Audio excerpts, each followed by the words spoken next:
Buenas noches y bienvenidos a Desde las Cámaras, el único programa de la televisión que pone bajo la lupa lo que hacen los diputados, los senadores y los congresos locales. Néstor, buenas noches. Adriana, buenas noches, qué gusto estar contigo. Y bueno, ¿qué le parece si vamos a la información que se ha generado esta semana? Y mire, legisladores buscan poner candados a los delincuentes que expiden facturas falsas y a quienes evaden impuestos. Primero fue en la Cámara de Diputados, veamos.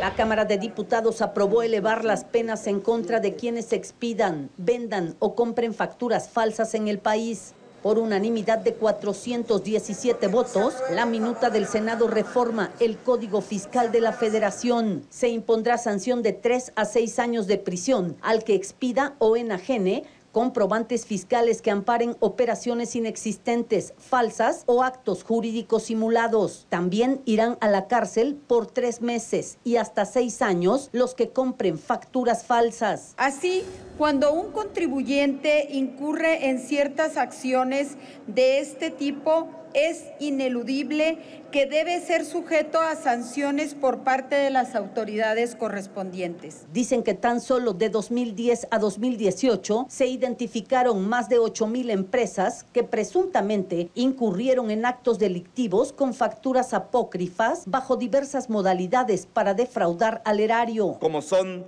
incrementar indebidamente las deducciones, solicitar devoluciones de IVA por dichas operaciones, facturar mercancías que no pagaron impuestos por su importación y lavado de dinero. Basta de ser permisivos.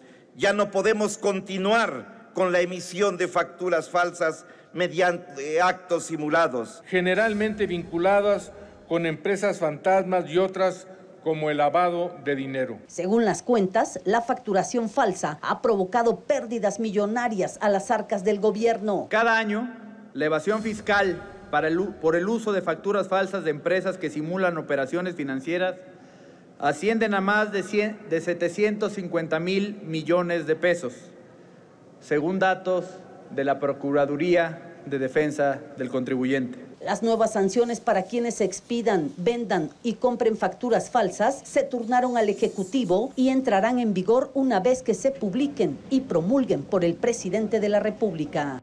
Y sobre este mismo tema, la senadora Lili Téllez presentó una iniciativa de reforma para contribuir a que el fisco tenga mejores elementos en la ley para la recaudación de impuestos y al mismo tiempo darle certeza jurídica a los contribuyentes. Vamos a ver cómo lo planteó en el Pleno del Senado. Hablemos sobre la madre de todas las simulaciones, las empresas fantasma y las facturas falsas.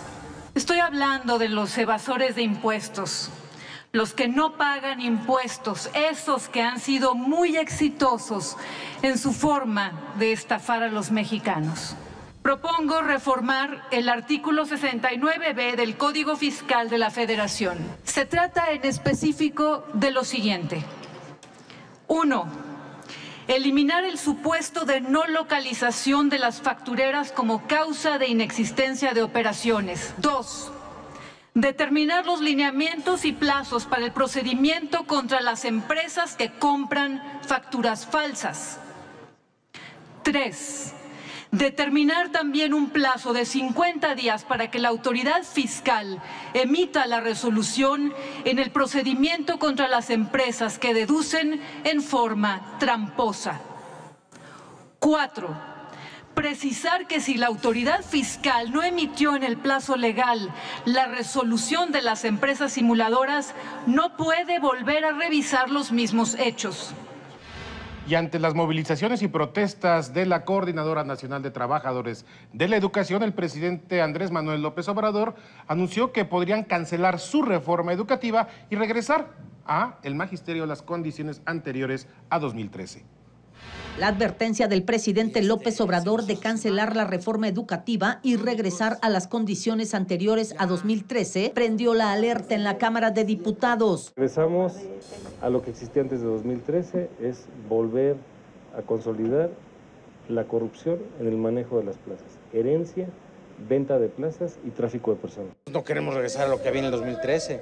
Por lo menos en esos 3 aspectos te diría yo: evaluaciones, control de la nómina por parte del magisterio y control de los escalafones en cuanto a recompensas y plazas por parte del magisterio. Tú puedes abrogar lo que está vigente, pero al abrogar lo que está vigente no revives automáticamente lo que había en el pasado, porque eso, a menos que presentes una nueva, entonces volveríamos al problema de que se tendría que articular 2/3 de los consensos para poderlo hacer. Pero algunos aliados del presidente apoyan su propuesta. Nosotros lo que planteamos es que si regresamos lo laboral al 123, simplemente vayamos a reformar el artículo 62 de la Ley General de los Trabajadores del Estado y modifiquemos el apartado B, para que ese tema de las que les dicen a los maestros que están peleando el 50% de plazas, se quede clarito que no ese es el punto. En Morena no hay una postura en torno a lo dicho por el presidente, y lo único cierto es que tampoco hay fecha para avanzar en el dictamen de la nueva reforma educativa que sigue pendiente en la Cámara de Diputados. Los dueños de estaciones distribuidoras de gasolina que compren y vendan huachicol en el país están en la mira. Podrían perder sus bienes y los permisos que les otorga la autoridad para operar. La Cámara de Diputados aprobó reformas a la ley federal para prevenir y sancionar los delitos cometidos en materia de hidrocarburos. Se establece como una agravante la participación de franquiciatarios, asignatarios, contratistas, permisionarios o distribuidores en esta actividad ilícita. Una de las actividades ilícitas que han surgido como consecuencia del robo de hidrocarburos es la compra por parte de expendedores que adquieren grandes cantidades de combustible robado a un precio menor del que pagarían por combustible de origen legal, afectando a la industria legalmente establecida y, por supuesto, al erario público. De ahí que los diputados estipularon que los gasolineros que participen en el robo de combustibles serán sancionados con el decomiso de los bienes de las estaciones despachadoras, la revocación del permiso para la distribución de combustible y la inhabilitación hasta por 15 años para adquirir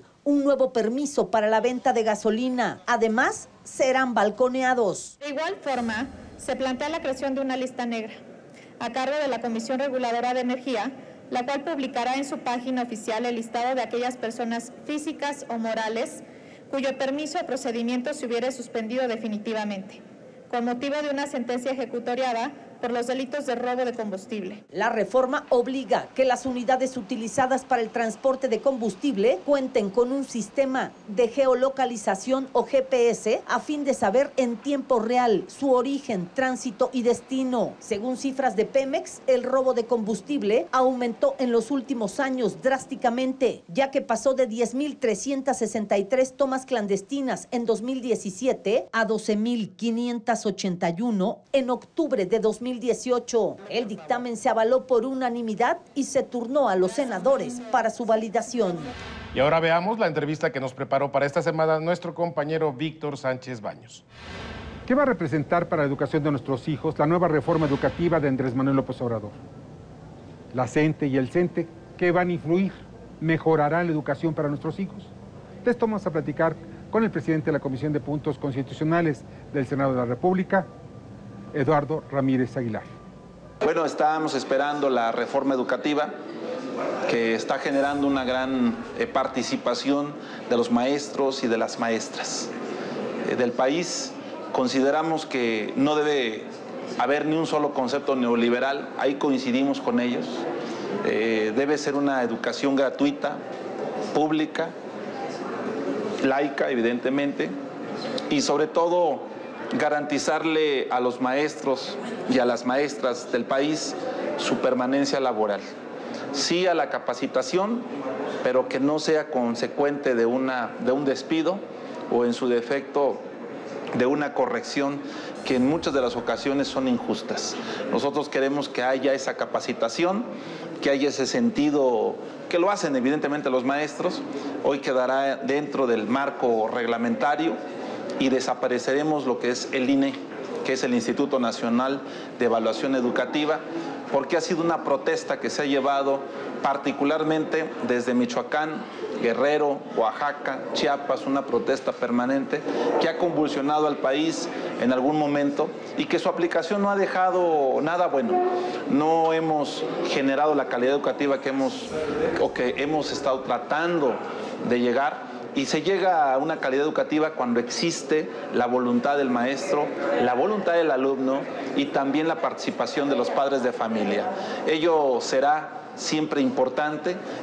Lo fundamental es que nuestras próximas generaciones estén preparadas para enfrentar competencia, no nada más nacional, sino internacional.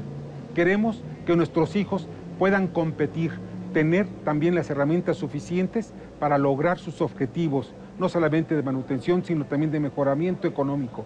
Ante ello, es fundamental que la nueva reforma educativa esté enfocada para involucrar no nada más a los maestros y al gobierno, sino también a los padres de familia, quienes son los responsables de más de la mitad de la educación de los niños. Las escuelas no son guarderías, y que quede muy claro.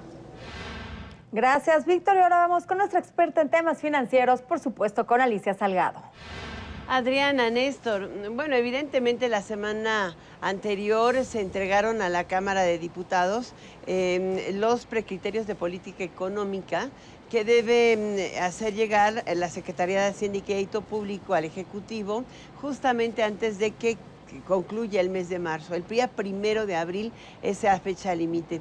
Es una entrega sui generis porque a estas alturas del año se tiene más o menos un comportamiento estimado de la economía, de los precios petroleros, etcétera, pero a lo largo del año pueden fluctuar las previsiones. Todas son presupuestos, no son supuestos estrictos y a cumplir. Lo que llama la atención es que la Secretaría ajustó a la baja la expectativa de crecimiento económico. La tenían situada en alrededor del 2% del Producto Interno Bruto, en la estimación realizada en septiembre del año pasado y aprobada para efectos del presupuesto del 2019. Sin embargo, en estos precriterios se está ajustando en medio punto porcentual prácticamente la expectativa de crecimiento para este año. Y la razón que da es que se estima que los ingresos petroleros, particularmente derivados de la caída en la producción o de una baja producción petrolera y también de una baja transformación y generación de valor, tendrán una contracción de medio punto del PIB. Esa es la razón de fondo, es cómo va a operar Petróleos Mexicanos y de qué manera va a contribuir a la hacienda pública. Medio punto porcentual menos implican 121,000 millones de pesos, que son los que se van a ajustar en el gasto. En el documento viene una distribución efectiva de los ajustes previstos del gasto. Ahora, si el comportamiento del ingreso fiscal es superior, viene de acuerdo con los criterios presentados, no tendría cambio sobre su estimación. Estarían en alrededor del 17.3% del Producto Interno Bruto. Pero si los esfuerzos de fiscalización son mejores y hay un mayor crecimiento económico eventualmente, ese ajuste no se materializaría. No pasaríamos de la austeridad republicana a la pobreza franciscana, como llegó en su momento a mencionar Alfonso Romo. Creo que no llega a tanto. Sin embargo, sí está previsto. ¿Por qué? El ajuste puede darse a lo largo del año y está explicado porque lo que se pretende es mantener estrictamente la relación de la deuda pública al Producto Interno Bruto en 45.6% y para el año próximo bajarla a 45.1%. Esto es significativo. También el hecho de que mantengan un déficit fiscal férreo y creciente, o sea, que lo vayan reduciendo y acotando. Recordemos que cuando inició el periodo de ajuste presupuestal, en el que tuvimos casi el escenario de baja de calificación y problemas en serio, el déficit alcanzó hasta 2.5% del PIB y hay una trayectoria que se definió desde entonces para alcanzar hasta 0% del PIB a lo largo de esta administración. Lo que está diciendo justamente el secretario Ursúa y el gobierno del presidente Andrés Manuel López Obrador es que sí se mantiene férrea la disciplina fiscal, no se sacrifica ninguna de las metas de inversión, tampoco los programas sociales, pero el recorte se va sobre la burocracia. Ya estaba muy obesa. Hay quien se queja. evidentemente, pero cuando en casa falta el dinero, todos nos ajustamos el cinturón. Y ahorita en México nos habíamos ajustado todos, menos las burocracias. ¿Tú qué opinas? Yo pongo este tema bajo la lupa desde las cámaras. Gracias, Alicia. Y vamos a un corte comercial y no se vaya, porque a nuestro regreso tendremos una entrevista con el diputado Sergio Gutiérrez, quien nos planteará su iniciativa para eliminar los órganos electorales estatales y centralizarlo únicamente en el INE. No se lo pierda. Volvemos en un momento más con Desde las Cámaras.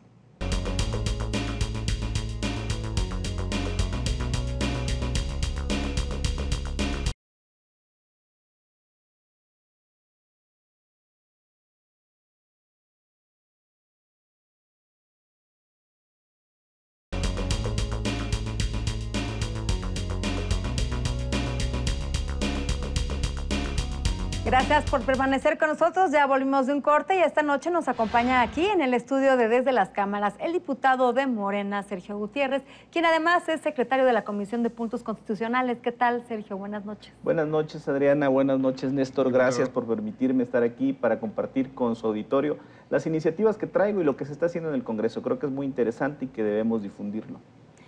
Sergio, y una de las iniciativas que traes en tu experiencia como abogado electoral, llevas muchos años en el tema, es que tú identificaste que los órganos electorales estatales ya no tienen una razón de existir. Y ahora, en esta época pues, de austeridad, sería pues, muy valioso para los mexicanos, para los estados, poder ahorrar, tener un ahorro en estos órganos y centralizar todo en el ya existente INE. Mira, la idea es generar una iniciativa de austeridad electoral. Nosotros entendemos que el mandato del año pasado fue muy claro de la ciudadanía. No quiere que se dilapide el dinero de la gente en órganos del poder público. Quiere que haya austeridad y mesura. ¿Qué pasa en el tema electoral? Hay dos estructuras nacionales. La del INE, que es una estructura que tiene representación en todos los estados y en los distritos, y aparte los institutos electorales de los estados. Te doy un dato. El año pasado, esos institutos electorales de los estados, denominados soples, nos costaron a los mexicanos 15,000 millones. El INE gastó 17,000 millones. Este año que no hay elecciones, esos soples, esos institutos electorales de los estados, nos cuestan 10,000 millones. Este año solo hay elecciones en 5 estados y nos siguen costando una barbaridad de dinero. ¿Qué proponemos nosotros? Nosotros proponemos eliminar una de esas dos estructuras, que sería la de los soples, para que sea el INE quien organice la elección a nivel nacional, tanto federal como local. ¿Cómo?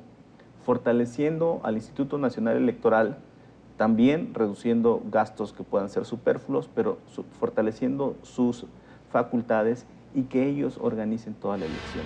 Creo que eso va a ser muy sano, le va a permitir a los estados tener ahorros de 12,000 a 10,000 u 8,000 millones, dependiendo si es año electoral o no, y creo que es bueno. Pero también, ojo, porque cuando hacemos este tipo de propuestas, nos dicen, bueno, ¿y ustedes, o sea, nosotros, los partidos políticos, cuándo? También estamos proponiendo que se reduzca el financiamiento de los partidos políticos. La austeridad es para todos. La gente lo que no quiere es que se gaste dinero público indebidamente. Diputado, pero ahí hay una parte importante. Ahorrar en la organización bien, no haya gastos superfluos bien, pero también está el tema del financiamiento de los partidos. Y los partidos entendidos como entidades de interés público deben tener financiamiento público. Lo que tendría que hacer es observarse. ¿Por qué? Porque en términos de democracia hay de repente temas de focos rojos que se han planteado con la llegada de Morena al poder, que es fundamentalmente iniciativa para crecer el número de ministros de la Corte para temas, digamos, de corrupción. 2, el tema de pues poner en el foco a los organismos autónomos. Y 3, bajarle el dinero a los partidos, lo que implicaría que la oposición prácticamente no tendría recursos para enfrentar a un partido, movimiento muy grande, mayoritario sin duda, que es Morena. Y entonces se ve un gran desequilibrio que favorece a una estructura de partido casi único que nos recuerda al PRI de los 70. Mira, yo creo que ese tema hay que analizarlo con cuidado. Los partidos estamos gastando mucho dinero conforme a la fórmula que existe en la Constitución. Nosotros planteamos reducirla, pero ojo, el éxito de los partidos no debe centrarse solo en el dinero, sino también en las propuestas. A ver, recordemos cómo ganó Morena. Morena era un partido sin dinero y que a base de sus propuestas, a base del movimiento, obtuvo el apoyo social abrumador. Entonces no es una condicionante el dinero. No estamos pidiendo, proponiendo que se elimine por completo, pero sí que sea más razonable, que sea más entendible por la sociedad. Y en el tema de los organismos autónomos, estoy yendo de atrás para adelante en lo que comentabas, nosotros consideramos que estos organismos autónomos no pueden ser islas de poder donde nadie les pueda decir nada. A ver, ¿qué hemos dicho nosotros? Revisemos lo que están haciendo. No pueden tener una patente de corso para hacer lo que ellos quieran. También tienen límites. Su concepción no fue para hacer un contrapeso al Ejecutivo, fue para tener funciones específicas técnicas de su materia y llevarlas a cabo sin ninguna injerencia, pero tampoco para hacer un botín para algunos o para favorecer a gente de otros lados. Entonces, yo creo que si vamos por un justo medio, si tomamos algo razonable, la gente lo va a entender y lo va a agradecer. ¿Qué decimos al respecto, por ejemplo, con lo que pasó con la Comisión Reguladora de Energía? Que al final, pues, el Congreso no hubo consenso y terminó volviéndose una decisión del presidente. Yo creo que todavía es un gran debate el tema de órganos autónomos y de los equilibrios en la democracia, diputado. Es un gran debate, necesitamos ir generando ese equilibrio con madurez. La fórmula de la designación de los comisionados de la CRE o la Comisión Reguladora de Energía está prevista en la Constitución desde hace muchos años. A ver, primero, no tenemos que espantarnos de que se aplique un mecanismo constitucional.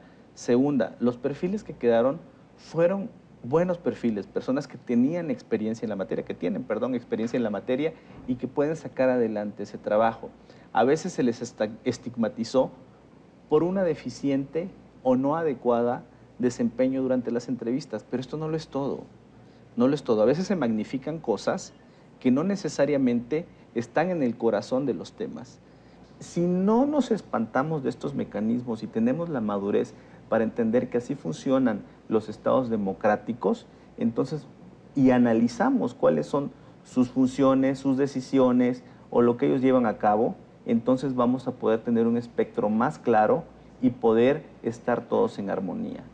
No nos espantemos por el ejercer facultades constitucionales.